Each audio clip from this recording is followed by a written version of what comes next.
بسم اللہ الرحمن الرحیم۔ فلائی نیوز کے تمام دیکھنے اور سننے والوں کو خوش آمدید۔ اگر آپ ہمارے چینل پر نئے ہیں تو سب سے پہلے چینل کو سبسکرائب کر دیں اور بیل آئیکن کو پریس کر دیں اور ہماری ویڈیو کو پورا دیکھیں تاکہ دنیا کی معلومات سے آپ باخبر رہ سکیں۔ آئے بڑھتے ہیں خبروں کی جانب۔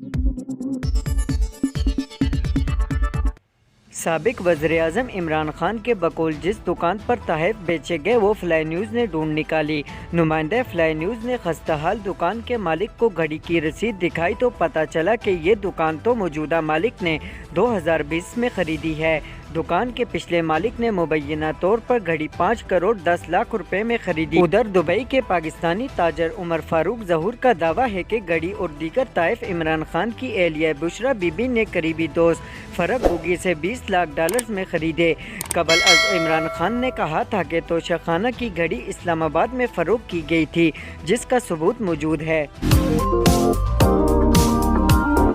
Pakistan Tehreek Insaf P T I نے توشہ خانہ کے تحائف خریدنے کا دعویٰ کرنے والے عمر فاروق ظہور کے خلاف دبئی میں قانونی کارروائی کرنے کا اعلان کر دیا۔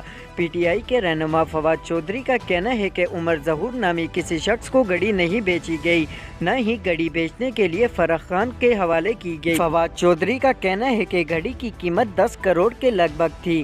رولز کے مطابق 20% ادا کر کے یہ تحفہ عمران خان نے خریدا۔ اس تحفے کو بیچنے کے بعد رقم گوشواروں میں بھی بتائی گئی۔ فواد چودھری نے دعویٰ کیا ہے کہ عمر ظہور کے 3 بھائی ناروے کی جیل میں ہیں۔ عمر ظہور پر بھی کرمنل کیسز ہیں۔ وہ جیلی کاغذات پر اپنے بچوں کو دبئی لے کر گئے۔ پی ٹی آئی رہنما زلفی بخاری کا کہنا ہے کہ توشہ خانہ کی گھڑیاں آصف علی زرداری اور نواز شریف کے پاس بھی موجود ہیں۔ زلفی بخاری کا کہنا ہے کہ جس ڈیلر نے گھڑی 5 کروڑ 70 لاکھ میں خریدی اس نے آگے 6 کروڑ 10 لاکھ میں بیچی۔ جس ڈیلر کو گھڑی بیچی گئی تھی وہ بھی آج ملک سے بھاگا ہوا ہے۔ مسلم لیگ نون کی رہنما مریم نواز نے توشہ خانہ کے تحائف کا خریدا سامان آنے پر عمران خان کو شدید تنقید کا نشانہ بنایا۔ ٹویٹر پر جاری بیان میں مریم نواز نے کہا کہ ادھر ادھر کی باتیں مت کرو، رسیدیں نکالو، گھڑی کس کو بیچی نام بتاؤ۔ لیگی رہنما نے سوال کیا کہ پیسہ پاکستان کیسے منگوایا، وہ بتاؤ۔ دوسروں کو چور کہنے والا ملک کا سب سے بڑا چور نکلا۔ وفاقی وزیر اطلاعات مریم اورنگزیب نے عمران خان کی جانب سے آرمی چیف کی تعیناتی کے معاملے پر پیچھے ہٹنے کی بات پر رد عمل کا اظہار کیا ہے۔ ٹویٹر پر ایک بیان میں مریم اورنگزیب کا کہنا تھا کہ ہو کون تم بھائی۔ اس کے ساتھ ہی انہوں نے عمران خان کے بیان کا عکس بھی شیئر کیا۔ خیال رہے کہ لاہور میں سینئر صحافیوں سے گفتگو میں عمران خان نے کہا کہ آرمی چیف کی تعیناتی پر ہم پیچھے بیٹھ کر دیکھ رہے ہیں، یہ جو کرنا چاہتے ہیں کریں۔ نواز شریف کی خواہش ہے کہ ایسے چیف کو تعینات کریں جو ان کے مفادات کے تحفظ کرے، تاہم کوئی بھی آرمی چیف عوام کے مفاد کے خلاف نہیں جاتا۔ برطانیہ کے وزیراعظم نے بھارتی وزیراعظم نریندر مودی سے ملاقات کے بعد بھارتیوں کے لیے مخصوص ویزا اسکیم متعارف کروا دی۔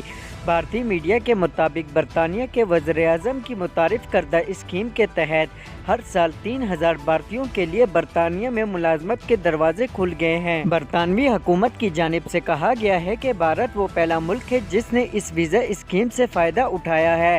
اس اسکیم کے ذریعے گزشتہ سال ہونے والے یو کے بھارت مائیگریشن اور موبلٹی پارٹنرشپ کی مضبوطی کو اجاگر کیا گیا ہے۔ برطانوی وزیراعظم کے دفتر کی جانب سے جاری ٹویٹر پیغام میں کہا گیا ہے کہ آج یو کے انڈیا نوجوان پروفیشنل اسکیم کی تصدیق ہو گئی ہے۔ یہ اسکیم 18 سے 30 سال کے عمر کے درمیان والے نوجوانوں کے لیے ہے جن کے پاس تعلیمی اسناد موجود ہیں۔ اس اسکیم کے تحت 3000 نوجوانوں کو برطانیہ میں 2 سال تک قیام اور ملازمت کی پیشکش کی گئی ہے۔